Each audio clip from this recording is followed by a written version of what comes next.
الحمد لله وحده وكفى وسلام على عباده الذين اصطفى أما بعد فأعوذ بالله من الشيطان الرجيم بسم الله الرحمن الرحيم يوم يقول المنافقون والمنافقات للذين آمنوا انظرونا نقتبس من نوركم قيل ارجعوا وراءكم فالتمسوا نورا فضرب بينهم بسور له باب باطنه فيه الرحمة وظاهره من قبله العذاب ينادونهم ألم نكن معكم قالوا بلى ولكنكم فتنتم أنفسكم وتربصتم وارتبتم وغرتكم الأماني حتى جاء أمر الله وغركم بالله الغرور وقال النبي صلى الله تعالى عليه وسلم بشر المشائين في الظلم إلى المساجد بالنور التام يوم القيامة. آمنت بالله صدق الله العلي العظيم وبلغنا رسوله النبي الكريم. কিয়ামতের দিন যারাই জান্নাতে যাবে সবাইকে একটা পুল অতিক্রম করে জান্নাতে যেতে হবে, এমন কেউ নাই যে সেই পুল অতিক্রম না করে জান্নাতে প্রবেশ করতে পারবে।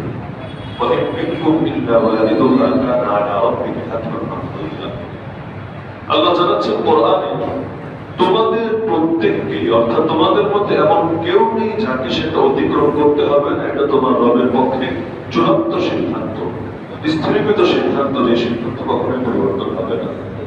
তো যে পৌঁছারাত অতিক্রম করে সবাইকে যেতে হবে। কাফেরদের জন্য পৌঁছারাত অতিক্রমের বিষয় নেই, কারণ আমাদের পৌঁছারাত ওঠাই লাগবে না, কষ্ট করে বিনা হিসাবে ধরে ধরে জাহান্নামে ফেলে দেওয়া হবে।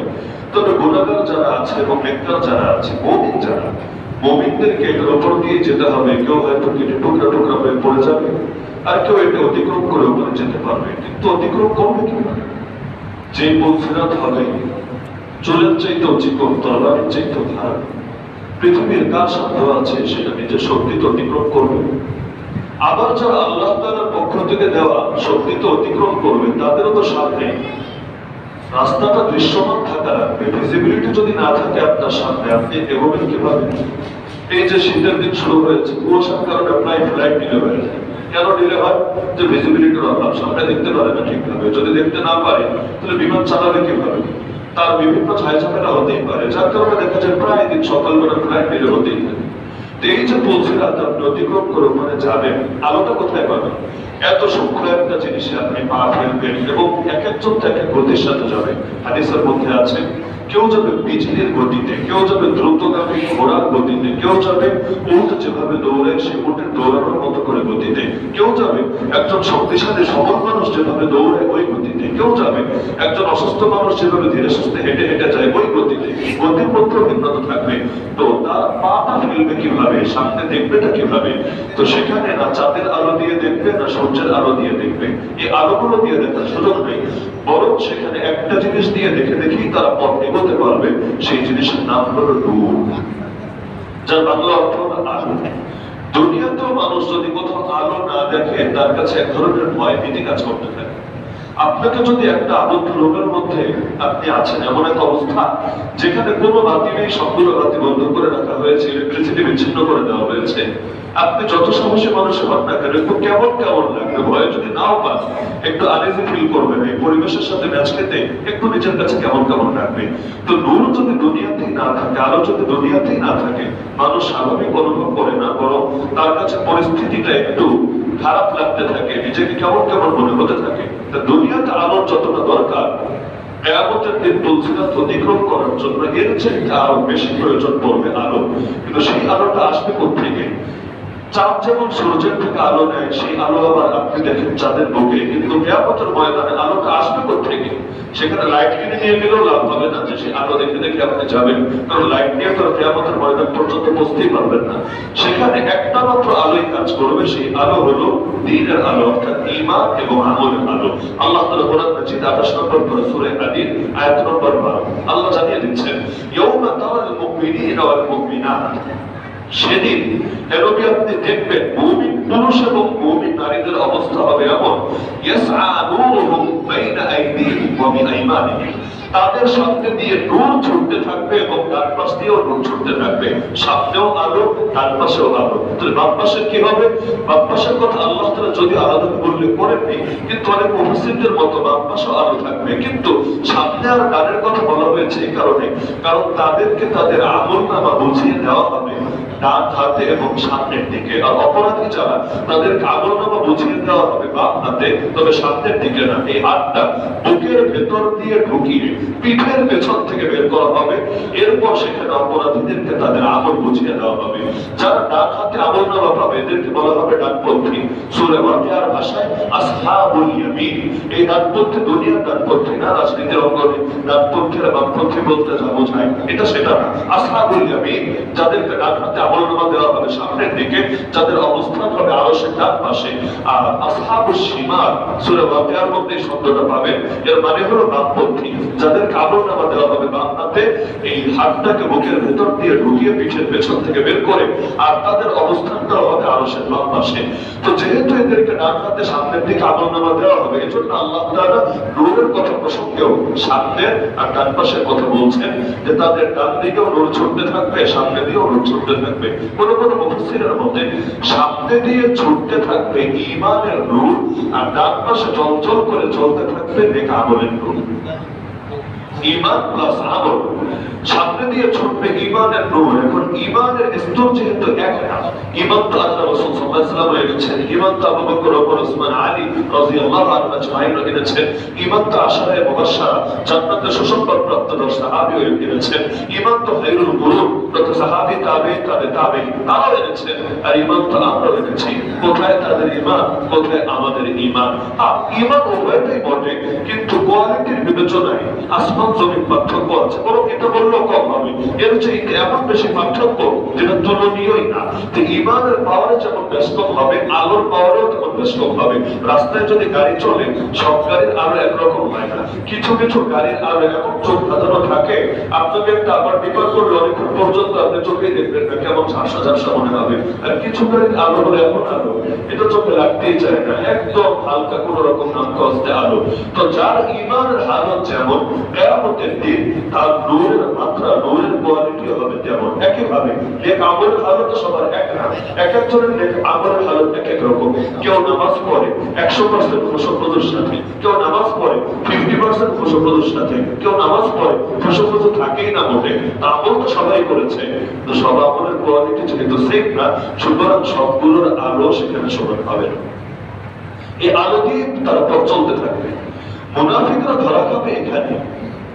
অনেকের মধ্যে মুনাফিকদেরকেও কিয়ামতের দিন প্রথম ধাপে নূর দেওয়া হবে। বলছিলাম তাদের পা রাখার আগে প্রাথমিকভাবে তাদেরকে একটা নূর দেওয়া হবে, কিন্তু যখনই তারা তুলসিরাতে উঠতে চাইবে নূর নিভে যাবে। এখন ডানেও নূর নাই, বামেও নূর নাই, সামনেও নূর নেই, অন্ধকার অন্ধকার, ঘুটঘুট অন্ধকার। এই অন্ধকারে পা রাখবে কোথায়, দৌড় দিবে কিভাবে, যাবেটা কিভাবে, বড় ভয় পেতে থাকবে। তো প্রথম দিকে কেন দেওয়া হবে? প্রথম থেকে দেওয়া হবে। এজন্য দুনিয়াতেও এরা যেটা করেছে আখিরাতেও তাদের সাথে একই আচরণ করা হবে। আল জাযাউল ইহসান ইল্লাল ইহসান, ওই টাইপের ব্যাপার। দুনিয়াতে তারা ধোঁকাবাজি করেছে, বাইরে বাইরে নিজেদেরকে ইমানদার হিসেবে জাহির করার চেষ্টা করেছে, তো দিলের মধ্যে কুফর লালন করেছে, শিরক লালন করেছে, জাহেলিয়াত লালন করেছে। তো তারা মুমিনদেরকে ধোঁকা দিতে চেয়েছে। ইউখাদিউনা আল্লাহ ওয়া হুয়া খাদিউহুম, কোরআন বলে দিচ্ছে তারা আল্লাহকে ধোঁকা দেয়। আল্লাহকে এমন ধোঁকা দেওয়া সম্ভব না, তারপর তাদের অবস্থাটা এমন, আল্লাহকে ধোঁকা দিতে চায়, আল্লাহ রাসূলকে ধোঁকা দিতে চায়। ইযা জাআকাল মুনাফিকুন ক্বালু নাশহাদু ইন্নাকা রাসূলুল্লাহ, হে নবী, মুনাফিকরা যখন আপনার কাছে আসে তারা এসে বলে আমরা সাক্ষ্য দিচ্ছি নিশ্চয়ই আপনি আল্লাহর রাসূল। আল্লাহু ইয়ালামু ইন্নাকা রাসূল, আল্লাহ বলেন আল্লাহ ভালো করে জানেন যে আপনি তার রাসূল, কিন্তু আল্লাহু ইয়াশহাদু, আল্লাহ নিজে সাক্ষ্য দিচ্ছেন ইন্নাল মুনাফিকিনা লাকাযিবুন, এই মুনাফিকরা বড় সত্যবাদী, এরা না মিথ্যুক আর মিথ্যা। মিথ্যাটা কোথায়? মিথ্যা হলো কলবে আর জবানে মিলে নেই, বুকে এক কথা মুখে আরেক কথা, এটাই তাদের মিথ্যা। বুকে আর মুখে যদি না মেলে সেটাকেও মিথ্যা বলে, আর মুখে আর বাস্তবে যদি না মেলে সেটাকেও মিথ্যা বলে। আমি যদি বলি এখন রাত, কিন্তু বাস্তবে দেখতে পাচ্ছি এখন দিন, এটাও মিথ্যা। আর আমি যদি বলি যে আমি বিশ্বাস করি নিশ্চয়ই আপনি আল্লাহর রাসূল, অথচ অন্তরের মধ্যে রয়েছে পুরো অবিশ্বাস, এটাও মিথ্যা। এজন্য আল্লাহ বলে দিচ্ছেন যে নিশ্চয়ই তারা মিথ্যাবাদী। এজন্য কিয়ামতের দিন প্রথম ধাপে তাদেরকে নূর দেওয়া হবে। এরা তো মহা খুশি, যাক এবারও বাঁচা বেঁচে গিয়েছি। তো দুনিয়াতে যেমন আল্লাহর সাথে ধোঁকাবাজি করে একই পরিণতি স্বীকার করে তারা, ওয়ামাকারু ওয়ামাকারাল্লাহ আল্লাহু খায়রুল মাকিরিন, তারা করে ষড়যন্ত্র, আল্লাহ করেন কৌশল, আল্লাহ সর্বোত্তম কৌশলী। নূর পেয়ে মহা খুশি, মুমিনদের সঙ্গে যেতে থাকবে তুলসিরাতে।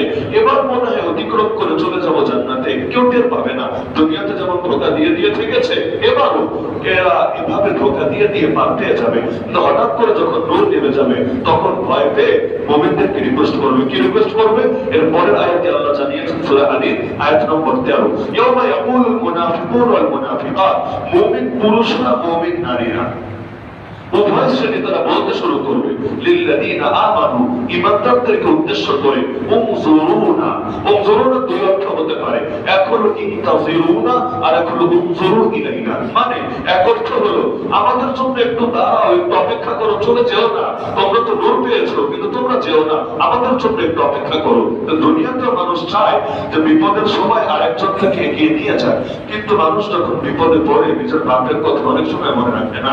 আরে মানুষ তো বিপদে পড়লে অন্তত পীর বুজুর্গদেরকে সাথে নিয়ে চলে, এদের দোয়াটা নিয়ে চলার চেষ্টা করে। কিন্তু দেখেন না, বাংলাদেশ থেকে একজন হেলিকপ্টারে চড়ে পালিয়েছে, দরবেশ বাবারও পর্যন্ত খাওয়ার সময় পায় নাই।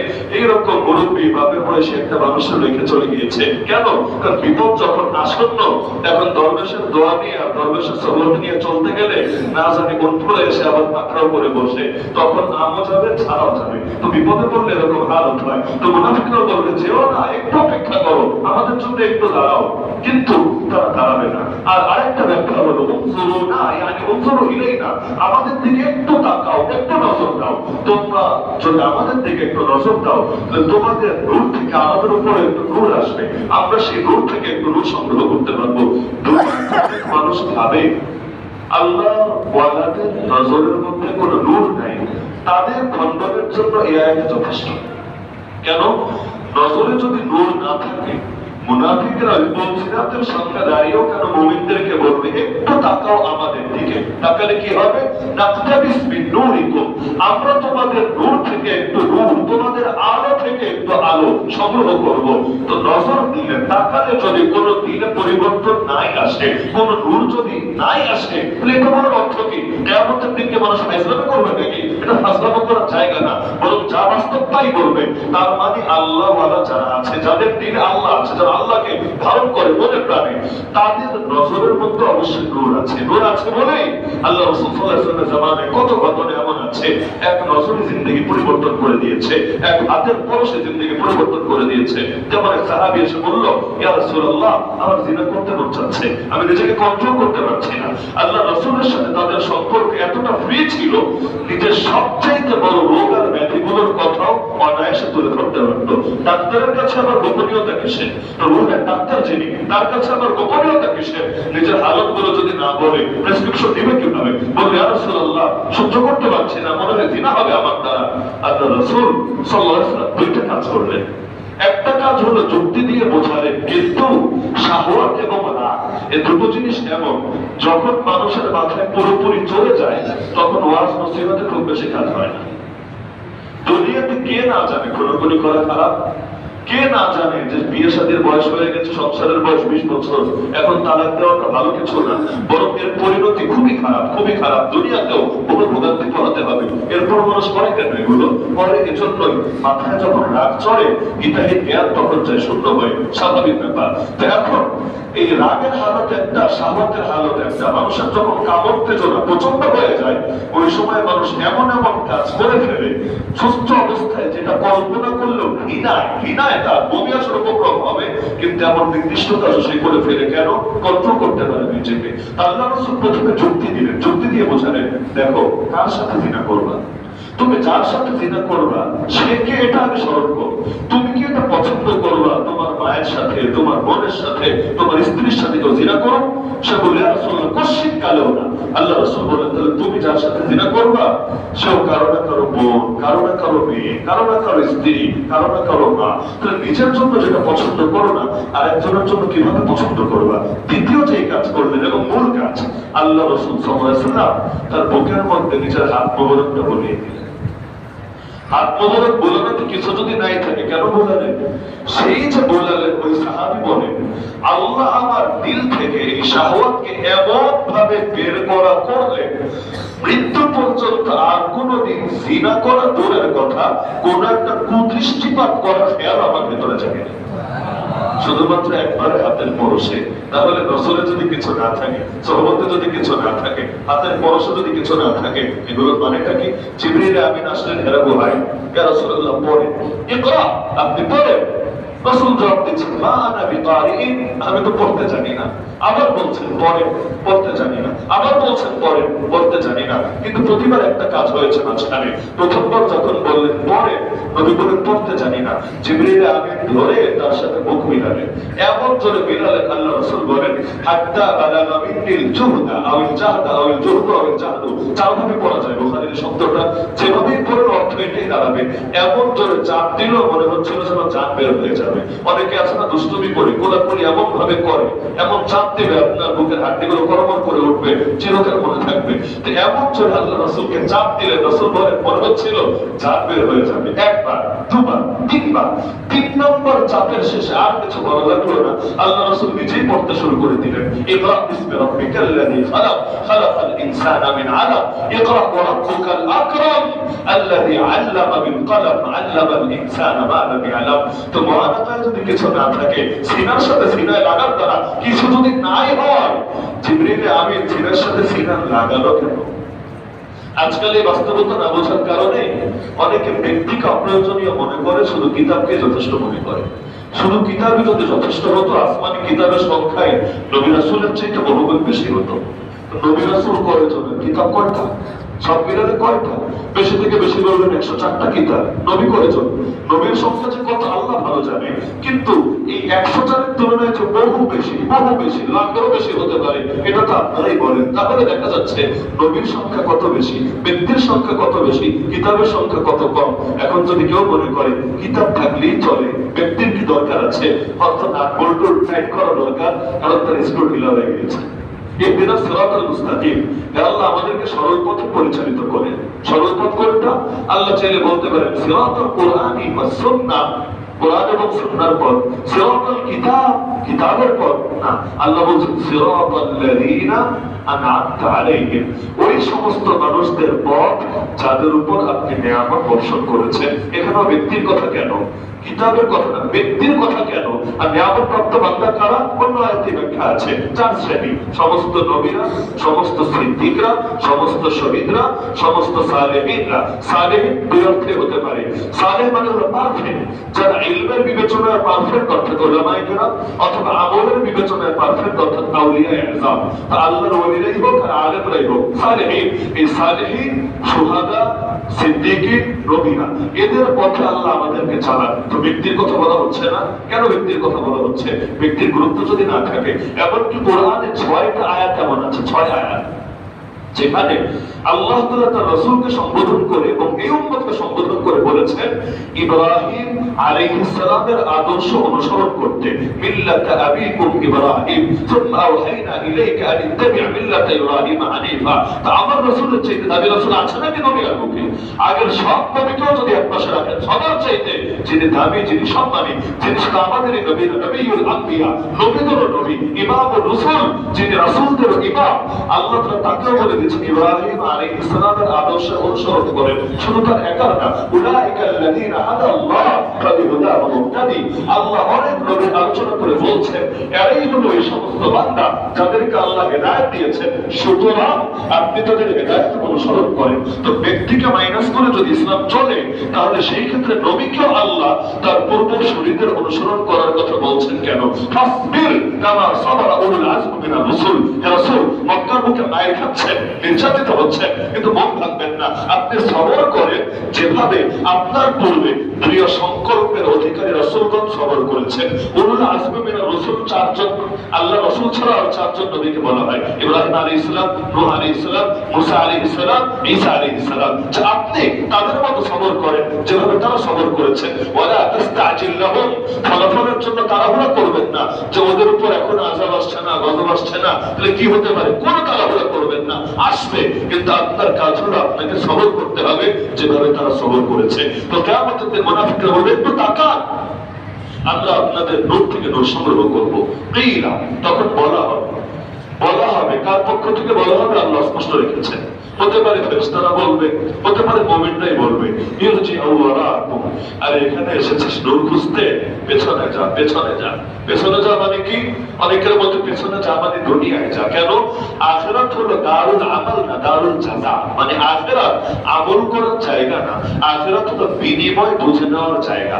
আর দুনিয়ার মধ্যে খেতে ফসল লাগাবেন, আখিরাতে গিয়ে ঘরে ফসল তুলবেন। আখিরাতে নতুন করে ফসল লাগানোর সুযোগ নাই, বীজ লাগানোর সুযোগ নাই। তো হাসরের ময়দানে এসেছে নূর সংগ্রহ করতে। কেন? দুনিয়ায় নূর সংগ্রহ করবে না কোন দুঃখে? কে না করেছে? এখন যাও ভাগো এখান থেকে, ভেঙে দুনিয়ায় গিয়ে আবার নূর সংগ্রহ করে আনো। তো দুনিয়ায় গিয়ে আবার নূর আনা যাবে তো, তাই না? কি মনে হয় যাবে তো? যদি বড় অফার করা হয় যে 10 কোটি টাকা দিব একবার পাঠায় দেন দুনিয়ায়, তাও সম্ভব না। ইরজিউ ওয়ারাকুম ফালতামিসু নূরা, যাও পেছনে যাও, পেছনে গিয়ে তোমরা নূর সংগ্রহ করে নিয়ে আসো। ফাদুরিবা বাইনাহুম বিসুরিন লাহু বাব। এই কথা শুনে মুনাফিকরা একটু পিছাবে, তারা ভাববে পেছনে মনে হয় কয়েক কেজি নূর আছে, একটু যাই দেখি নূর টুর পাই কিনা। যখন পেছনে যাবে তখন তাদের ভেতরে একটা প্রাচীর, একটা এমন দেয়াল টেনে দেওয়া হবে, যেই দেয়ালের মধ্যে এমন একটা দরজা থাকবে, বাতিনুহু ফীহি রাহমা, এর ভেতরের পাশে খালি রহমত আর রহমত আর রহমত, আর বাহিরের পাশে খালি আযাব আর আযাব আর আযাব, ওয়া যাহিরুহু মিন কিবালিল আযাব। এটা দেখে আরো পেরেশান হবে, তো বাধা তো পড়ে গেছে, এতক্ষণ তো একসাথে ছিলাম, এবার তো মাঝখানে আড়াল হয়ে গেছে, এখন কি হবে? ইউনাদুনহুম, মুনাফিকরা ডাক দিবে মুমিনদেরকে, আরে কি করছো এটা? আলাম নাকুম মাআকুম, আমরা কি তোমাদের সাথে ছিলাম না? দুনিয়াতে একসাথেই থাকে, একসাথেই মিলেমিশে চলে। তো কিয়ামতের দিন ভালো আর মন্দ যাবে আলাদা হয়ে, লিয়ামিজ আল্লাহুল খাবিথা মিনাত তাইয়্যিব ওয়ামতাজুল ইয়াওমা আইয়ুহাল মুজরিমুন। ওই সূরা ইয়াসিনের মধ্যে আছে অপরাধীরা আজকে তোমরা পৃথক হয়ে যাও। তো তারা বলবে আমরা কি তোমাদের সাথে ছিলাম না? মুমিনরা বলবে কালু বালা, অবশ্যই ছিলাম, কোনো সন্দেহ নেই, কিন্তু ওয়ালাকিন্নাকুম ফাতানতুম আনফুসাকুম, তোমরা নিজেদেরকে ফিতনায় ফেলে দিয়েছিলে, আমরা ফেলি নাই। তোমরা নিজেদেরকে ফিতনায় ফেলে দিয়েছিলা, গোমরাহির শিকার হয়েছিলা, এবং তোমরা তারাব্বাসতুম, অপেক্ষায় ছিলা যে কি হবে, এরপর দেখা যাবে। চলুক না জীবন কোন রকম করে। অর্থাৎ আল্লাহর বিধান নিয়ে সন্দেহ ছিল, আল্লাহ তাআলা যে ভয় দেখিয়েছেন এগুলো নিয়ে তোমাদের দিলে ইয়াকিন ছিল না, তোমাদের দিলে সন্দেহ, সন্দেহ, দ্বিধা ছিল, এবং তোমাদের অবস্থা ছিল ওয়াগারাকুম বিল্লাহিল গারুর, শয়তান তোমাদেরকে ধোঁকায় ফেলে রেখেছিল। আল্লাহকুমুল আমানি, বিভিন্ন আশা আকাঙ্ক্ষা তোমাদেরকে আত্মপ্রবঞ্চনায় ফেলে রেখেছিল। সুতরাং এখন আফসোস করে লাভ নাই, দুনিয়া যদি একসাথে ছিলাম, আজ আর একসাথে থাকার কোনো সুযোগ নেই। তো সেদিন নূরের প্রয়োজন হবে বলে আল্লাহ কোরআন অন্যত্র জানান, মুমিনটা আল্লাহর কাছে দোয়া করবে, কিয়ামতের ময়দানেও দোয়া। দুনিয়ায় তো দোয়া করতে চাই না আমরা, জিলাপি না পেলে, এমন এক অবস্থা। আরে দোয়াটাও আল্লাহর জন্য হয় না, দোয়ার আগেও দেখে প্যাকেট আছে কিনা। আমরাও দোয়া ইখলাস থাকে না, দোয়ার আগে বাস্তব থেকে পকেট ভরলো কিনা। 1 কোটি টাকা দামের দোয়া 100 টাকা দামের দোয়া সমান হয় না। আফসোসের বিষয় না, টাকার পরিমাণ যত বেশি দোয়ার মধ্যে তেলের পরিমাণও তত বেশি। আরে ভাই এটা আবার কি ব্যাপার? দোয়াটা হবে আল্লাহর জন্য। আল্লাহ রাসূলের সাহাবীরাও তো আল্লাহ রাসূলের কাছে দোয়া চেয়েছে, নাকি চায় নাই? আপনাদের কি ধারণা চায় নাই? জীবনে একবার দোয়া না বহুবার দোয়া যে চেয়েছে। কবে কয় টাকার বিনিময়ে দোয়া কিনেছে বলেন তো? কেউ যদি হাদিয়া দিয়ে বলে দোয়া করেন, একেবারে এত আত্মসম্মানে লাগে আমার, কেন জানেন? যে দোয়া চাই বা দোয়া চাওয়া তো আল্লাহর জন্য, দোয়া করা তো আল্লাহর জন্য, এটা হবে একমাত্র মহব্বতের ভিত্তিতে, দুনিয়ার কোনো স্বার্থে না। এখন যদি এর সাথে টাকা দেয়, এর মানে কি? হয়তো এটা বেতন বা বিনিময়, হুজুর দোয়া করবেন, এই যে দোয়ার চার্জ, এটা হলো চার্জ আপনার, অথবা এটা হলো ঘুষ। হুজুর এই যে হাদিয়াটা দিলাম, মাগনা মাগনা একটা চাওয়া আছে আমার, চাওয়াকে দোয়া করতে হবে। যেভাবেই ব্যাখ্যা করেন না কেন, একটা না একটা ভেজাল থাকবেই থাকবে। আখিরাতের মধ্যে দুনিয়া ঢোকানোর দরকার কি? দুনিয়া রাখেন না আলাদা, বলবেন হাদিয়ার দরকার নেই। হ্যাঁ, হাদিয়া হবে মহব্বতের ভিত্তিতে, হাদিয়ার পেছনে কোনো স্বার্থ থাকা উচিত না। তাহলে তো আপু নবী বলেছেন হাদিয়া দিবা, পরস্পর মহব্বত হবে। হাদিয়ার মুখ্য বিষয় মহব্বত। সালাম, আসসালামু আলাইকুম ওয়া রাহমাতুল্লাহ, মহব্বতের জন্য, পয়সার জন্য না। তো অনেক কাজ করতে হয় মহব্বতের জন্য, এখানে পয়সা রাখতে হয় না। ওই আখিরাতের মধ্যে দুনিয়া ঢোকায় দিলে ঝামেলা কি হয়? আপনি বলতে পারেন সমস্যা কি, এটা নিয়ে করাকরি দরকার কি? সমস্যা হলো আমার নিজের একটা অভিজ্ঞতা আছে। আমাদের এলাকায় ব্যবসায়ী ছিল, মুরগির ব্যবসা করতো, ওই পোল্ট্রি মুরগি বয়লা। কিন্তু ব্যবসায়ীদের দিন তো সবসময় সমান যায় না। কার কপালে কখন কি আসবে আল্লাহ ভালো জানে। নদীর এপার ভাঙে ওপার করে, এই তো নদীর খেলা। সকালবেলা প্রমিলে তুই ফকির সন্ধ্যাবেলা। আল্লাহর বান্দা ঋণের ঝামেলায় পড়ে এমন ভাবে দেউলিয়া হয়েছে, ব্যবসা তো শেষই, তার দৈনিক 3 বেলা পেট করে ভাত খাওয়াই কঠিন হয়ে গিয়েছে। এর মাঝে তার মা মারা গিয়েছে। তো যে সময় এই ঘটনা, ওই সময় আমি বাড়িতেও যেতে পারছি না, অনেকদিন ধরে আমি খবরও জানি না তার মা মারা গিয়েছে। একদিন আব্বু ফোন দিয়ে বলছে যে ওই ব্যবসায়ীটা, নাম বললেই তো চিনে ফেললাম, যে তার কাছ থেকে তো আমরা নিয়মিত মুরগি কিনে খেতাম। হঠাৎ করে আমাকে দেখা হলো একদিন এলাকায়, আব্বু বলছে যে রিকোয়েস্ট করেছে আমাকে। কি রিকোয়েস্ট? যে আমার তো আসলে মা মারা গিয়েছে অনেকদিন হয়েছে, কিন্তু আমি একটা দোয়ার ব্যবস্থা করাতে পারছি না, আমার তো পয়সা নাই যে আমি একটা গরু জবাই করে 400 লোকরে খাওয়াবো, 500 লোকরে খাওয়াবো, সবার কাছ থেকে দোয়া নিব। অথবা মসজিদে গিয়েও দোয়া চাইতে লজ্জা লাগছে। কেন? কারণ ইমাম সাহেবকে যে 500-1000 দিব, অথবা মুসল্লিদের একটু জিলাপি খাওয়াবো, অথবা একটু মিষ্টি মুখ করাবো, আমার তো সম্ভব নাই। তো এখন বললে করবে না তা না, হয়তো করবে, কিন্তু আমার আসলে লজ্জা লাগছে। তো আপনার ছেলেও যেহেতু আনেন, একটু আপনার ছেলেকে বলেন যে কোনো এক মাহফিলে হোক অথবা জুম্মার দিন হোক আমার জন্য যাতে একটু দোয়া করে। আমি কিছু দিতে পারবো না, কিন্তু আমিও তার জন্য দোয়া করবো আল্লাহর কাছে। এটা শুনে নিজের চোখের পানি ধরে রাখতে পারি নাই যে একজন তার মায়ের জন্য দোয়া করাবে, আজকে তার পয়সা নাই বলে তার লজ্জা লাগছে। তাহলে এই যে লজ্জা লাগবে, এর দায় কার? এর দায় সমাজের, এর দায় আমাদের, এর দায় আমাদের এই ফালতু সিস্টেমের।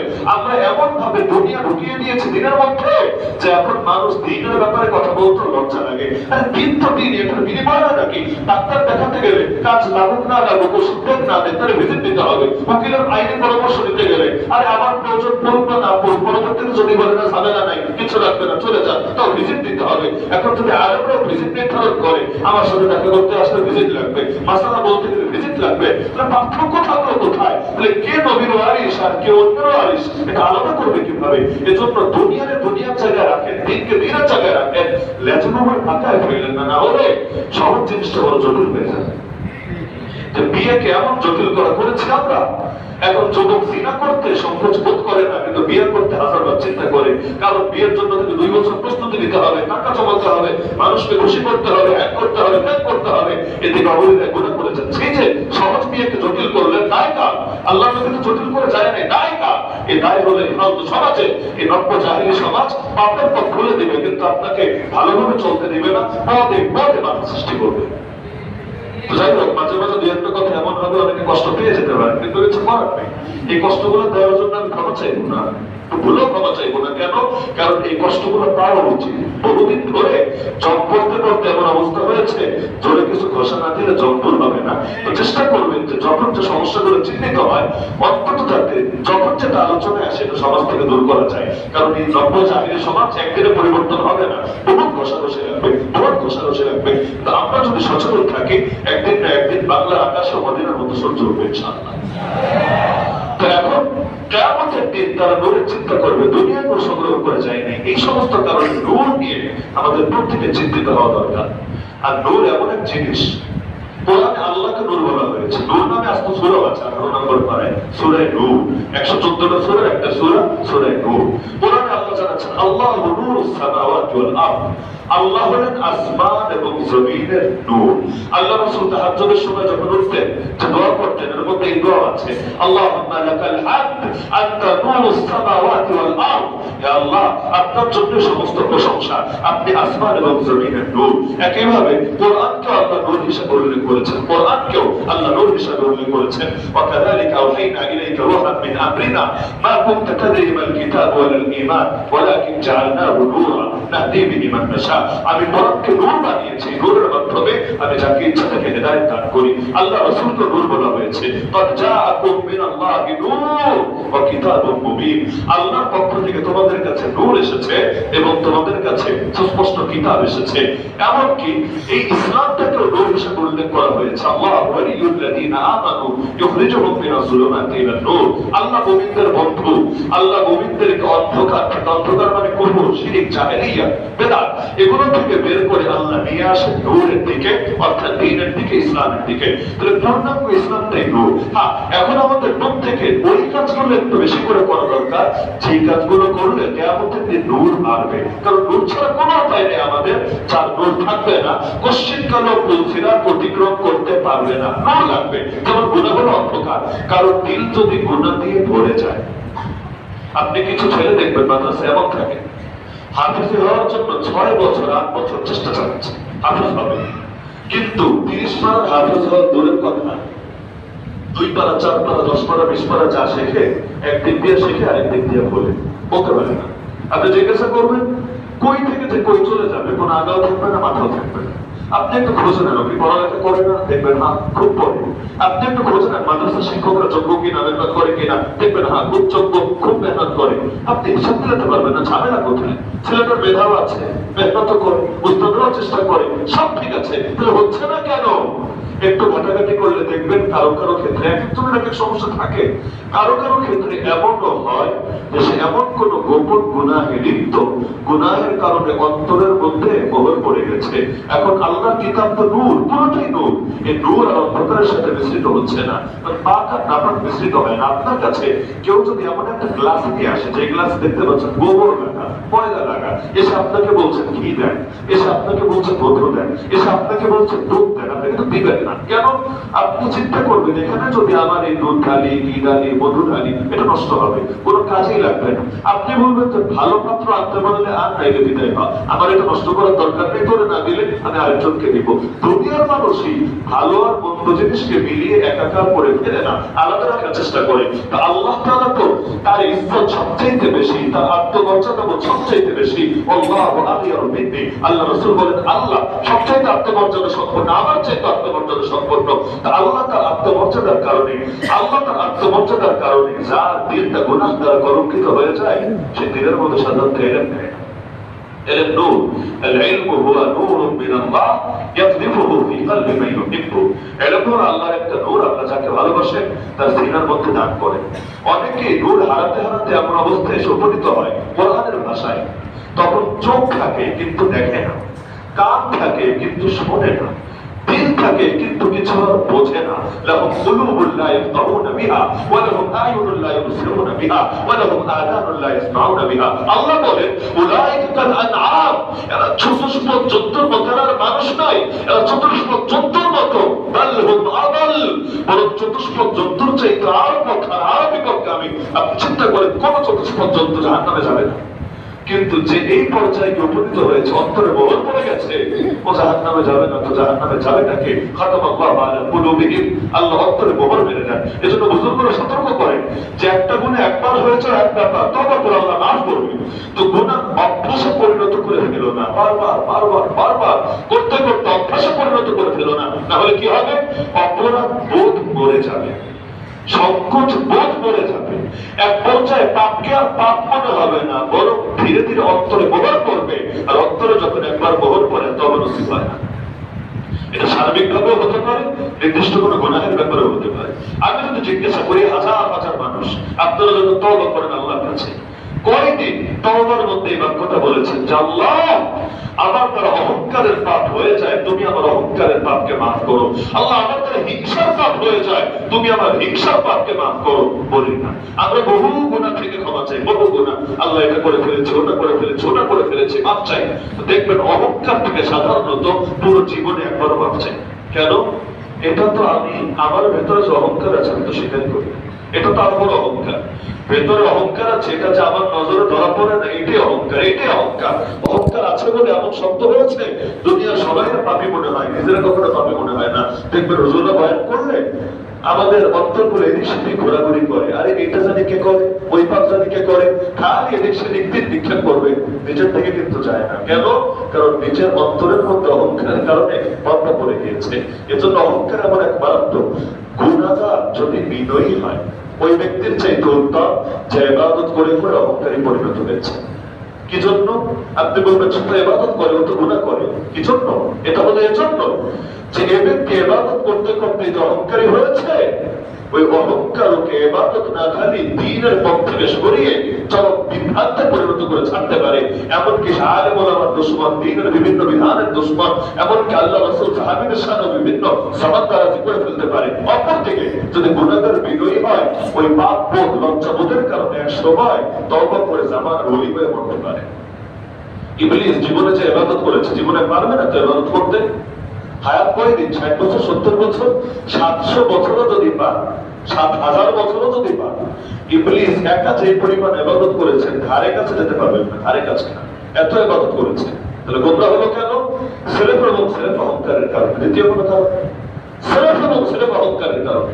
এই অহংকার থেকে হিংসায় লিপ্ত হয়েছে, হিংসার ফলশ্রুতি হিসাবে নবীর সামনে গালবি করে বসেছে, আনা খায়রুম মিন, আমি উত্তম আদম নবীর চাইতে, নাউযুবিল্লাহি মিন যালিক। তুমি কিসের আইলে, কিসের করবো? ইবাদত যদি কোটি বছর করো, নবীর পায়ের ধুলার সমান হতে পারবে না, নবী ধুলের পথে কোনো সাহাবীর পদধূলির সমান হতে পারবে না। সেখানে এই ইবাদত করতে করতে এমন একটা পর্যায়ে এসেছে, আনা খায়রুম মিন, ডাইরেক্ট কথা, আল্লাহর সামনে দাঁড়িয়ে আমি তার চাইতে উত্তম। এমনকি আল্লাহ তারে বের করার আগে একটা সুযোগ দিয়েছিলেন, কেউ যা চাবে দিয়ে দিব। অন্তত ওই সময় বলতে পারে আল্লাহ মাফ করে দাও, আল্লাহ মাফ করে দাও। আল্লাহ যেহেতু একটা চান্স দিয়েছেন, এই চান্সে মাফ নিয়ে দেখ না, কি সমস্যা? আল্লাহ তারে আবার ইজ্জত ফিরিয়ে দিবেন। কারণ তওবা এমন এক জিনিস, বান্দা তওবা করলে আল্লাহ গুনাহ মাফ করে শেষ করেন, বরঞ্চ গুনাহের জায়গা নেক আমল দ্বারা বদলে নেন। কিসের জন্য? কিয়ামতের দিন যখন আমলনামা খোলা হবে, যদি দেখা যায় 1000 পৃষ্ঠার একটা বই, কিন্তু 100 থেকে নিয়ে 303 নম্বর পৃষ্ঠা পর্যন্ত মাঝখানে সাদা কালি লাগানো, যে কেউ দেখলেই তো বুঝবে কি কাহিনী কি, তাহলে মানে পাপ ছিল এখানে, ওই পাপগুলো সাদা কালি দিয়ে মুছেছে। পরীক্ষার হলে কেউ যদি সাদা কালি লাগায়, শিক্ষকের কিন্তু পরীক্ষকের কিন্তু বুঝতে বাকি থাকে না, একটা ভুল লিখেছে, ওই ভুলটা আড়াল করেছে এটা দিয়ে, আড়াল করেছে এটা দিয়ে। এখন যদি আল্লাহ মাফ করে, কিন্তু জীবনের একটা অংশ তো পাপে কেটে গেছে, এই জায়গাগুলোর কি হবে? যদি সাদা কালি দিয়ে মুছে দেওয়া হয় অথবা নাই করে দেওয়া হয়, তবু খালি খালি তো দেখা যাবে, ফেরেশতারাও টের পাবে, আরে এটা তো পাপী একটা বান্দা। এজন্য আল্লাহ লজ্জা দিবে না বান্দাকে, আল্লাহ বান্দার ইজ্জত রক্ষার স্বার্থে নেক আমল দ্বারা বদলে দেবে। ফেরেশতাও দেখলে ভাববে, আল্লাহ এই বান্দা তো পুরো জীবন নেক আমলে কাটিয়ে দিয়েছে। আল্লাহ কি পরিমাণ বান্দার ইজ্জত নিয়ে ফিকির করে। আর বান্দা আল্লাহ তাআলা আত্মমর্যাদায় আঘাত দিতে একবার ভাবে না। আল্লাহ আত্মমর্যাদায় আঘাত লাগে কখন? হাদিসে আছে, যখন বান্দা এমন কিছু করে যেটা আল্লাহ নিষিদ্ধ করেছেন, আল্লাহ হারাম করেছেন, অশ্লীলতায় লিপ্ত হয়, আল্লাহ তাআলা বড় রাগ করেন, বড় রাগ করেন, বড় কষ্ট পান। এমনকি লা ইয়াসবি যানিহি লা ইয়াসবি ওয়া মুমিন, জিনাকার যখন জিনা করে সে ঈমানদার থাকে না, তাহলে কি হয়? ইয়াকুনু ফাওকা রাসিহি কাযুল্লা, ঈমান ভেতর থেকে বের হয়ে মাথার উপরে গিয়ে ছায়ার মতো অবস্থান করে। কারণ ঈমান সইতে পারে না যে ঈমান নিয়ে সে পাপে লিপ্ত হচ্ছে। আবার যখন পাপ থেকে ফিরে বড় আশা নিয়ে ঈমান আসে বুকের ভেতরে, এবার বুঝে বান্দা ভালো হয়ে যাবে, এবার বুঝে বান্দা তওবা করে মানুষের মতো মানুষ হবে। আবার যদি পাপ করে, অন্য পাপও যদি লিপ্ত হয়, আবার ঈমান বের হয়ে যায়। ওয়ালা ইয়াসরিফু সারিকু হিনা ইয়াসরিফু ওয়া মুমিন, এইরকম বিভিন্ন কবিরা গুনাহের ক্ষেত্রে আল্লাহ রাসূল বলেছেন। তো এখন নূরের ব্যাপারে সচেতন হতে হবে। নূর যদি না থাকে দুনিয়ায় বঞ্চিত হওয়া লাগে, দুনিয়ায় বঞ্চিত হওয়া লাগে। আমাদের উপর যত মুসিবত নেমে আসে গুনাহের অন্ধকারের কারণে আসে। আমা আসাবাকুম মিন মুসিবা ফাবিমা কাসাবাত আইদিকুম, আল্লাহ বলে দিচ্ছেন বান্দা তোমাদেরকে যত বিপদ আক্রান্ত করে, একটা জুলুম না, রব কখনো বান্দার উপর জুলুম করতে পারে না। আমা রাব্বুকা বিযাল্লামিল লিল আবিদ, তাহলে কি জন্য আসে মুসিবত? মুসিবত আসে হাতের কামাইয়ের কারণে, হাতের কামাইয়ের কারণে। ওয়াফু আন কাসীর, আল্লাহ অধিকাংশ মাফ করে দেয়, সবগুলোর জন্য ধরে না, গুটি কয়েকের জন্য ধরে। তো কেন ধরে? খারাপ চায় বলে ধরে এটা না। বাবা সন্তানকে মারে ঘৃণা করে বলে মারে না, বরং ভালো চাই বলেই শাসন করে। কারণ শাসন যদি না করে সন্তানের ভবিষ্যৎ খারাপ হতে পারে। আল্লাহ বলেন শাসন করি আমি বান্দাকে, কেন? ওয়ালা নুযিকান্নাহুম মিনাল আযাবিল আদনা দুনাল আযাবিল আকবার লাআল্লাহুম ইয়ারজিউন। কিয়ামতের, হাসরের, আখিরাতের, কবরের বড় শাস্তির আগে দুনিয়াতে ছোট ছোট শাস্তির স্বাদ আস্বাদন করে, তবু বুঝি বান্দা ফিরে আসবে। হায় তবুও যদি ফিরে বান্দা, তবুও তো মাফ করে দিব। কিন্তু দুনিয়ার এই আযাবেও যদি তার ঘুম না ভাঙে, এমন এক আযাব আসবে তার জীবনে, যে আযাব তার সবকিছুকে বরবাদ করেছে।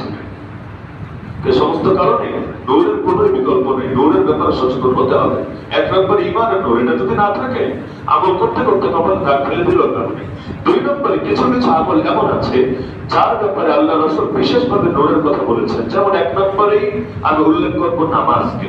আল্লাহ রাসূল বলেন মান হাফাযা আলাইহা, যে ব্যক্তি নামাজের ব্যাপারে যত্নবান থাকবে, যেখানে আমরা সবাই থাকবো, যে ব্যক্তি নামাজের ব্যাপারে যত্নবান থাকবে, নামাজ শুনলেই শুধু ঈদ আর জুম্মা ভাববেন না, নামাজ শুনলে সবার আগে ফজর ভাববেন। ফজর যেখানে বেশি গাফলতি হইতে আগে স্মরণ করে জুম্মা আর ঈদ তো পড়েনি। বিশেষ করে জুম্মার বয়ান শুনুক না শুনুক, এই বাইরের মাইক বন্ধ হতে দেরি, দেখবেন হুর হুর হুর হুর করে পাবলিক ঢুকতে দেরি না। কেন? আধা ঘন্টা আগে আসলে তার ব্যবসার বিশাল লস হবে, আধা ঘন্টা আগে আসলে তার চাকরি একেবারে বরবাদ হয়ে যাবে। আর যদি কিছু পরে আসে তার জিন্দেগি সোনায় সোহাগা হবে। অথচ আল্লাহর করাচ্ছে করেছে, আল্লাহ জুমার নামে আস্তে আস্তে সূরার নামে রেখেছেন। 28 নম্বর পারায় একটা সূরা আছে, সূরাতুল জুমা। বাসায় গিয়ে দেখে নিয়ে ওই সূরার মধ্যে আল্লাহ আয়াত দিয়ে দিয়েছেন, ইদা নুদিয়া ইলা সালাতি বিয়াউমিল জুমা, জুমার দিন যখন নামাজের দিকে ডাকা হবে, অর্থাৎ জুমার নামাজের আযান হবে, তখন কি করবে তোমরা? তো ফাসাউ ইলা যিকরিল্লাহ, আল্লাহর জিকিরের দিকে ছুটে আসবা, দৌড়ে আসবা। এখানে দৌড়বানি বাস্তবিক দৌড় না, কিন্তু দৌড়বানি হলো ওদিকে দেরি না করা, বিলম্ব না করে তোমরা আল্লাহর জিকিরের দিকে ছুটে আসবা। ওয়াদারুল বাই', ব্যবসা ছেড়ে দিবা। আল্লাহ যেটা নাম বললেন ব্যবসা ছেড়ে দিবা, ওই ব্যবসাই তো চলে এখানে। জুমার আযানের পরে ব্যবসা চলে না। যারা ব্যবসা চলে তারা কি ইমানদার না? ইমানদারদেরকে তো আল্লাহ ডাক দিয়ে বলছেন যখন জুমার আযান হবে ব্যবসা ছেড়ে দিবা, ব্যবসা ছেড়ে দিয়ে আল্লাহর জিকিরের দিকে ছুটে আসবা। তাহলে কি হবে? লাআল্লাকুম তুফলিহুন, সফল হতে পারবা। সে সফলতা খোঁজে তার ক্যাশে, আর আল্লাহ সফলতার জন্য ডাকে তার ঘরে। আল্লাহর দেওয়া সফলতার চাইতে তার সফলতা তার কাছে বড় মনে হয়। পাগলে ভুলেই গেছে রিজিকের মালিক কাস্টমার না, রিজিকের মালিক আল্লাহ। আর আল্লাহ তাআলাকে সন্তুষ্ট করলে আল্লাহ রিজিক দিবে ইজ্জতের সাথে, পেরেশানি মুক্ত ভাবে। আর আল্লাহর সন্তুষ্ট না করলে আল্লাহ রিজিক দিবে লাঞ্ছনার সাথে, পেরেশানির সাথে। মান জাআলাল হুমুমা হাম্মান ওয়াহিদা হাম্মা আখিরাতিহি কাফাহুল্লাহু হাম্মা দুনিয়া। আল্লাহ রাসূল বলেন যে ব্যক্তি সব চিন্তাকে এক চিন্তায় পরিণত করেছে, সেই চিন্তা হলো আখিরাতের চিন্তা, আল্লাহ তার দুনিয়ার সব চিন্তার জন্য যথেষ্ট হয়ে গিয়েছে। ওয়ামান তাশাআবাত বিহিল হুমুম, আর চিন্তা ফিকির হাজার হাজার চিন্তা নিয়ে অস্থির হয়ে থাকে, লাম ইউবারিল্লাহ বিআইয়ি আওদিয়াতিহা হালাকা, আল্লাহর কোনো পরোয়া নাই, আল্লাহ মোটেও পরোয়া করে না। সে কোন উপত্যকায় গিয়ে মরে পড়ে থাকে, আল্লাহর কোনো পরোয়া নাই। কারণ সে আখিরাতের চিন্তা ধারণ করতে পারে না, আল্লাহ তার দুনিয়াকে ফিকির করবেন, আল্লাহ তার দুনিয়ার জন্য যথেষ্ট হবে না। কিন্তু সে যদি এক চিন্তা বানাতে পারত, দুনিয়ার চিন্তার জন্য আল্লাহ যথেষ্ট হতো। কেন? ওয়া ইয়াতাওয়াক্কাল আলাল্লাহ ফাহুয়া হাসবু, যে ভরসা করে আল্লাহর উপর, আল্লাহ তার জন্য যথেষ্ট হয়ে যায়। ওয়া ইয়াত্তাকিল্লাহ, যে আল্লাহকে ভয় করে, ইয়াজআল লাহু মাখরাজা, আল্লাহ তার জন্য বিপদ থেকে বের হওয়ার পথ খুলে দেয়। শুধু তাই না, ওয়া ইয়ারযুকহু, তাকে রিজিক দেয়। কিভাবে? বিন হাইথু লা ইয়াহতাসিব, এমন জায়গা থেকে যা সে কল্পনা করতে পারে। বান্দার কল্পনা শেষ আছে, কিন্তু আল্লাহকে যে ভয় করে, আল্লাহ বলে রিজিক দিব এমন জায়গা থেকে যা সে কল্পনা করতে পারে না। আল্লাহ মারিয়াম আলাইহিস সালামকে বেমৌসুমেও ফল খাওয়ান নাই। নবী জাকারিয়া পর্যন্ত অবাক, আন্না লাকি হাযা, আরে বেটি ফল আসলো কোথা থেকে? ক্বালাত হুয়া মিন ইনদিল্লাহ, দুনিয়ার তরফ থেকে আসে নাই, এসেছে আল্লাহর তরফ থেকে। ইন্নাল্লাহা ইয়ারযুকু মান ইয়াশা বিগাইরি হিসাব, আল্লাহ যাকে চায় বেহিসাব দান করে। আরে লোভ নিয়ে টাকা কামিয়ে কি হবে? আল্লাহ রাসূল একদিন ওমর রাদিয়াল্লাহু আনহুকে কিছু মাল দিলেন। ওমর বলি, ইয়া রাসূলুল্লাহ আমার লাগবে না, আমার যা আছে বহুত আছে, আমার লাগবে না। মদিনায় অনেক দরিদ্র আছে, আপনি কাউকে দিয়ে দেন, আমাকে আগে দেওয়া লাগবে না।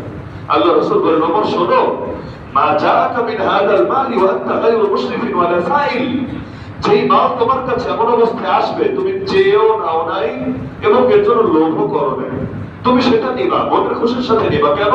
ফাইন্নামা হুয়া রিজকুন সাকাহুল্লাহু ইলাইক, এটা এমন এক রিজিক যা আল্লাহ নিজে তোমাকে দিয়েছে।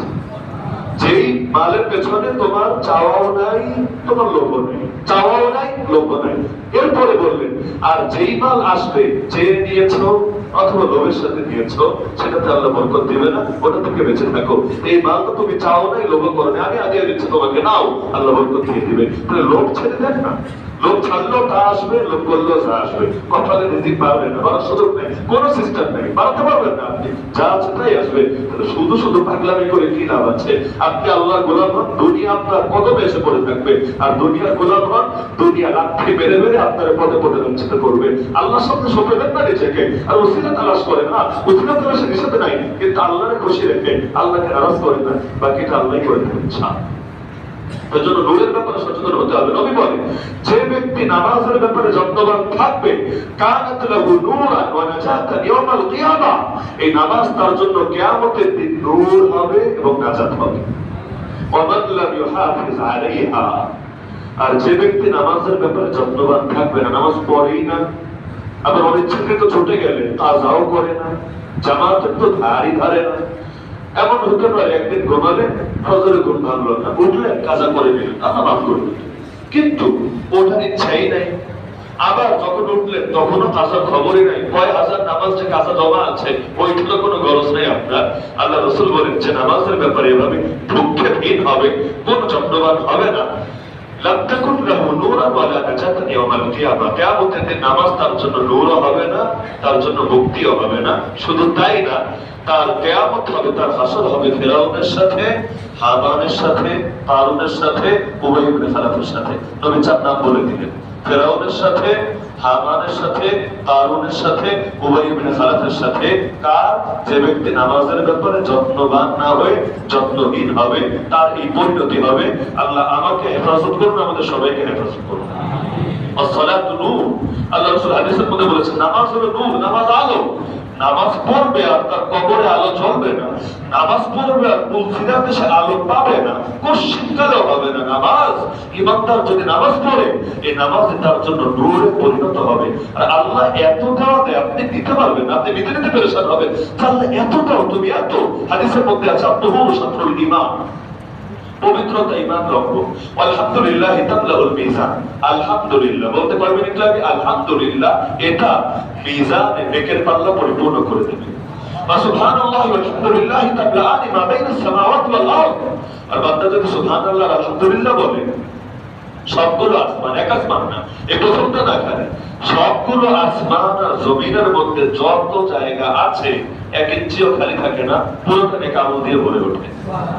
খালি যদি কি বলে সুবহানাল্লাহ আলহামদুলিল্লাহ ভাবতে পারে। সহিহ বুখারীর সর্বশেষ হাদিস কি? কালিমাতানি খাফিফাতানি ইলা রাহমান থাকিলাতানি ফিল মিজান হাবিবাতানি ইলা রাহমান সুবহানাল্লাহ ওয়া বিহামদিহি সুবহানাল্লাহিল আযীম। দুটো কালেমা এমন, চিন্তা একদম হালকা, কোনো কষ্ট হয় না, কিন্তু রহমানের কাছে বড় প্রিয় আর মিজানে বড় ভারী। কি সেই বাক্য? সুবহানাল্লাহ ওয়া বিহামদিহি সুবহানাল্লাহিল আযীম। এই সুবহানাল্লাহ ওয়া বিহামদি, ওয়া বিহামদি বললেও যা, আলহামদুলিল্লাহ বললেও তা, অর্থ চেঞ্জ হয় না।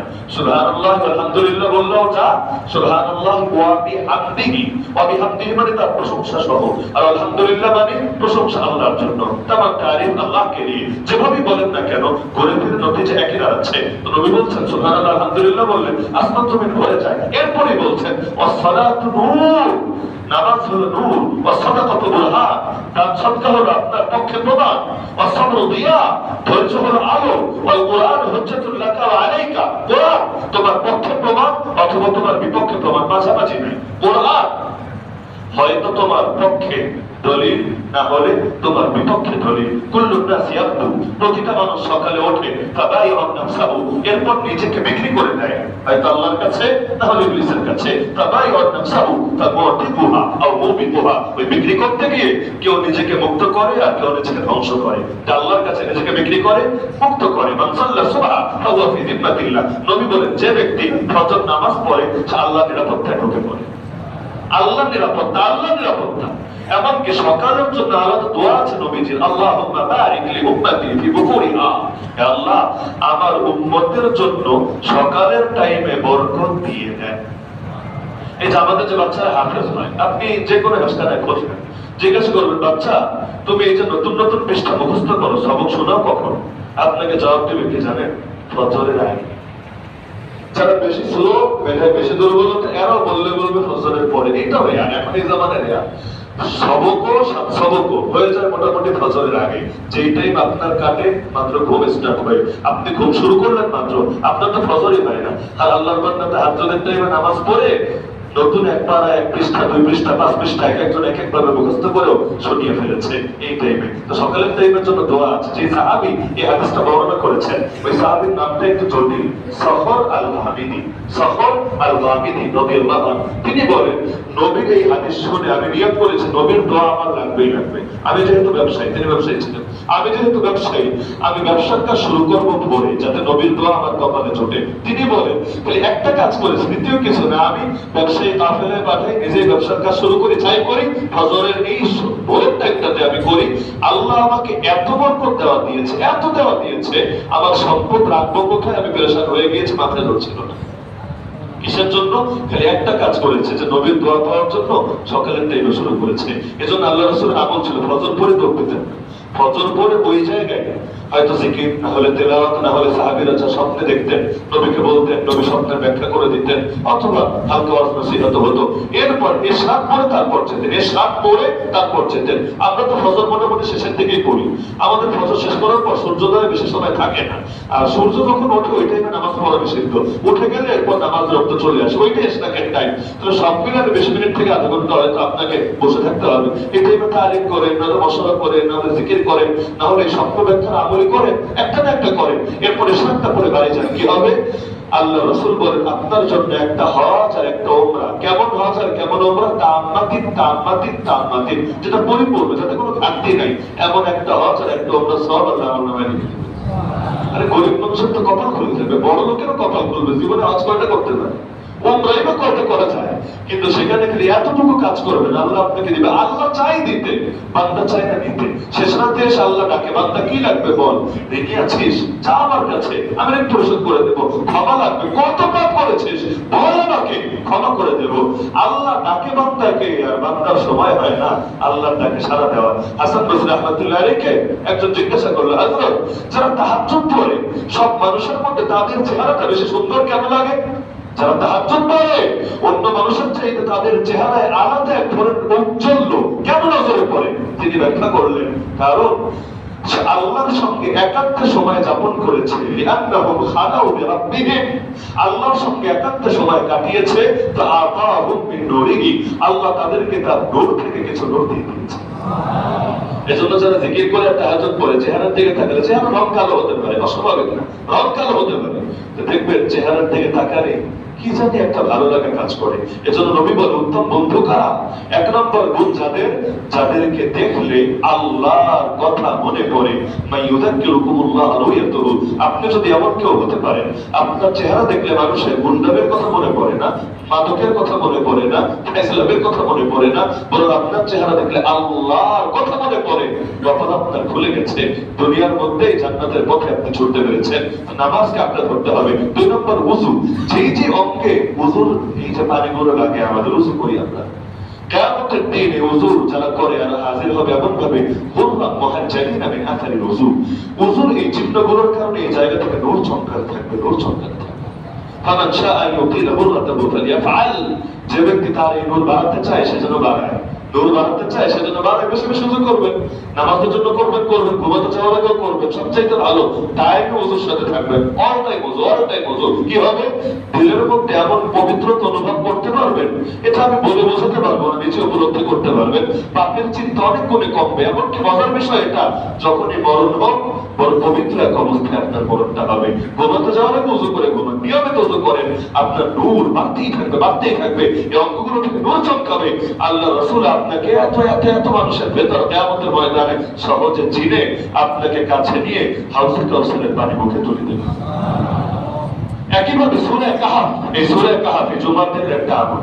আল্লাহ রাসূল বলেন, যে ব্যক্তি সূরা কাহাফ পড়ে, মান কারা সূরাতুল কাহাফ, এটা তার জন্য কিয়ামতের দিন নূরে পরিণত হবে। কতটুকু নূর? মিন মাকামিহি ইলা মক্কা, সে যেখানে থাকবে ওই জায়গা থেকে মক্কা যতখানি, কিয়ামতের দিন তার নূর ওই সূরা কাহাফের বরকতে হয়ে যাবে এতটা। আমরা তো কাবা থেকে দূরে আছি অনেকটা, আমরা আছি বাইতুল সালাত মসজিদে মিরপুরে। কোথায় সেই কাবা? কত দূরে আমাদের থেকে। আমরা যদি সূরা কাহাফ পড়ি না, আল্লাহ তাআলা এখান থেকে কাবা পর্যন্ত নূর দিয়ে দিবেন। এজন্য প্রতি শুক্রবার সূরা কাহাফ পড়বেন। 15 নম্বর পারা থেকে শুরু, 16 নম্বর পারায় গিয়ে শেষ। এই সূরাটা যদি পড়েন, দাজ্জালও যদি বের হয়, আপনার উপায় নাই, আল্লাহ আপনাকে দাজ্জালের ফিতনা থেকে হেফাজত করবেন। তারপর কিয়ামতের দিন এই যে যারা মুরব্বী আছেন, আপনারা মুরব্বী, চুল দাড়ি পেকে গিয়েছে, হাদিসের মধ্যে আছে, মান শাবা শাইবাতান ফিল ইসলাম কানাত লাহু নূরুন ইয়াউমাল কিয়ামা, যে ব্যক্তি ইসলামের মধ্যে বুড়া হয়, মানে মুসলমান অবস্থায় বুড়া হয়, কিয়ামতের দিন তার এই বার্ধক্য নূরে পরিণত হবে। দুনিয়ার মধ্যে দেখেন না সাদা নূর, আলোর মতো দেখা যায়, কিয়ামতের দিন এই নূরটাই আল্লাহর কাছে নূরে, আল্লাহর কাছে আপনার এই বার্ধক্যটাই নূরে পরিণত হবে। এজন্য বুড়া হওয়া খারাপ কিছু না। নতালা উমরুহু ওয়া হাসানা আমালুহু, নবী বলেন উত্তম ব্যক্তি সে যে দীর্ঘ জীবন পেয়েছে এবং নেক আমল করেছে।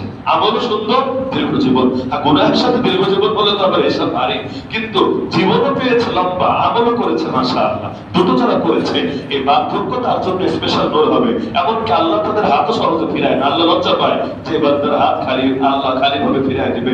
এক সাহাবী প্রশ্ন করলেন, ইয়া রাসূলুল্লাহ, অনেকে তো চায় তার নূরকে নিভায় দিতে, তার বার্ধক্যকে ঢেকে রাখে। অনেকে আছে না বুড়া হওয়ার পরও কালো লাগায়, কালো কেন? যাতে তারা জোয়ান লাগে, 60 বছরের নতুন বিয়ে শাদী করতে পারে, আরো যাতে মানুষের সামনে থেকে স্মার্ট হিসাবে জাহির করতে পারে।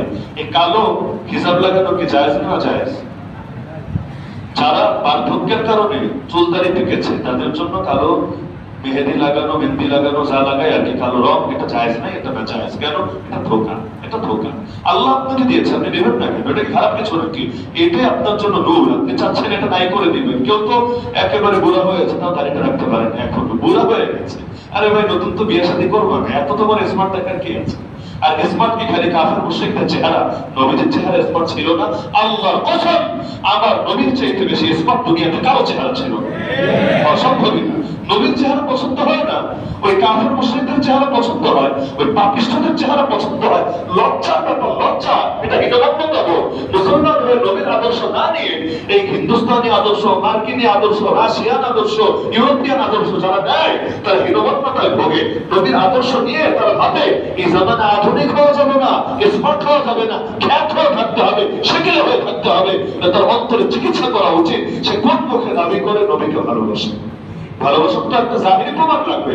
বাতিনে যদিও ভেজাল আছে, আমাদের বড় ভেজাল, অন্তত এটা তো বলতে পারবো আল্লাহ জাহিরটা তো নিয়ে এসেছে, অন্তত হাকিকত উসকো তো কান্দে মে সূরত লেকে আয়া হো। আল্লাহ হাকিকত তো আনতে পারি নাই, শুধু সূরতটা নিয়ে আসলাম। এই সূরতের ওসিলায় অন্তত আমার হাকিকতটাও তাদের মতো বানায় দেন। উহিব্বু সালিহিনা ওয়া লাস্তু মিনহুম লাআল্লাল্লাহ ইয়ারযুকুনি সালাহা। নেককারদের ভালোবাসি, যদিও নেককার হতে পারি নাই, তাদের সাদৃশ্য তো অন্তত ধারণ করি।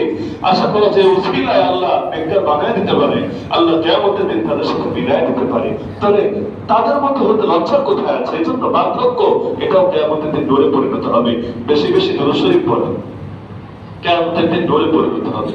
ওয়াল্লাযী ইউসাল্লি আলাইকুম ওয়া মালাইকাতুহু লিইখরিজাকুম মিনাজ যুলুমাতি ইলান নূর। তো যেই কাজে নূর বাড়ে, এর মধ্যে একটা নূর এমন আছে যেটা আপনারা এই মিরপুরে বসে উপর আমল করতে পারবেন না, তবে গ্রামাঞ্চলে গেলে পারবেন। সেটা কি? বাশশিরিল মাশারিনা ফি যুলামি ইলাল মাসাজিদ বিন-নূরিত তাম ইয়াওমাল কিয়ামা। নবী বলেন, যারা অন্ধকারে বেশি বেশি মসজিদে আসে, গ্রামাঞ্চলে অন্ধকারে আসতে ভয় লাগে না? একটু লাগতে পারে, স্বাভাবিক। বিশেষ করে এই যে যেমন ধরেন কয়েক মাস আগে মিডিয়া একটা খবর তোলপাড় ছিল, রাসেলস ভাইপার, মনে নেই? Russell's viper. এখন রাসেল ভাইপার এখন অবশ্য নামগন্ধ নাই, কারণ বড় ভাইপার যখন দেশ থেকে বিদায় হয়েছে, রাসেলস ভাইপারের আর কি মনে রাখবো, ওইটা এমনি হাই হয়ে গিয়েছে। ওই বড় ভাইপার তার ইস্যুরে আরো করার জন্য মিডিয়া দিয়ে নিজেরাই ইস্যু ক্রিয়েট করে, না হলে সাপ গেল কই? আগে সব পত্রিকা গরম, সব টিভি গরম। তো যাই হোক, ওই সাপেরটাই আমার মনে আছে, মাহফিলে গেলেও দেখি মানুষ ধরে। কেন? ওই কখন জানি ওই স্টেজের মধ্যে ঢুকে যায়, কখন জানি কারে ছবল দেয়, মানুষ রাস্তা দিয়ে হাঁটতেও ভয় পায়, কৃষক খেতে যেতেও ভয় পায়, খেতে যেতেও ভয় পায় যে কখন জানি খেতের মধ্যে কামড় দিয়ে দেয়। তাহলে দুনিয়া অন্ধকারের মধ্যে হাঁটতে একটু ভয় লাগা স্বাভাবিক। তাও যারা মসজিদে আসে, এশায় আসে, ফজরে আসে, মাগরিবে আসে, অন্ধকারের ভেতরে আসে, আল্লাহ নবী বলে দিচ্ছেন যে তুমি তাদেরকে সুসংবাদ ছড়িয়ে দিবা, কিয়ামতের দিন তারা এর বদলে পরিপূর্ণ নূর পাবে।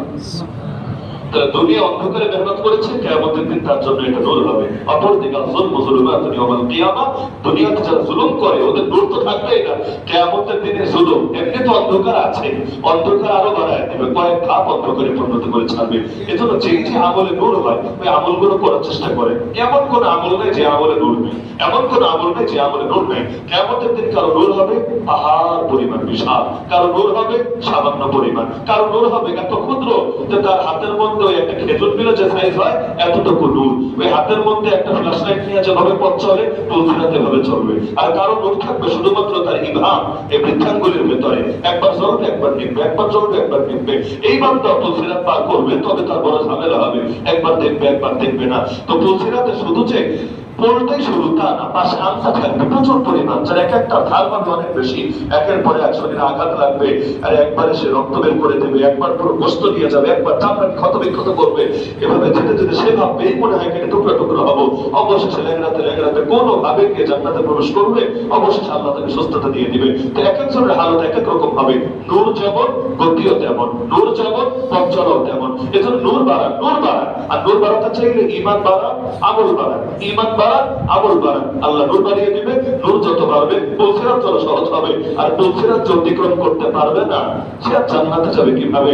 কারণ এক পাশে হাসরের ময়দান, আর এক পাশে জান্নাত, মাঝখানে জাহান্নাম, এর উপর দিয়ে টানানো এই সেতু। এই সেতু পদ্মা সেতু না, মেঘনা সেতু না, এই সেতু হলো পুলসিরাত সেতু।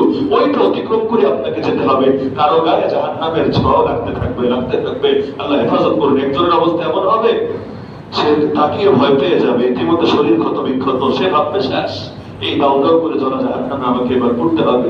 অবশেষে যখন খুব আহত অবস্থায় ঢুকবে আল্লাহকে বলবে, আল্লাহ তোমার হাজার শুকরিয়া, জাহান্নামকে দেখানোর পর আবার জাহান্নাম থেকে তুমি মুক্তি দিয়ে দিয়েছো, আল্লাহ তোমার হাজার শুকরিয়া।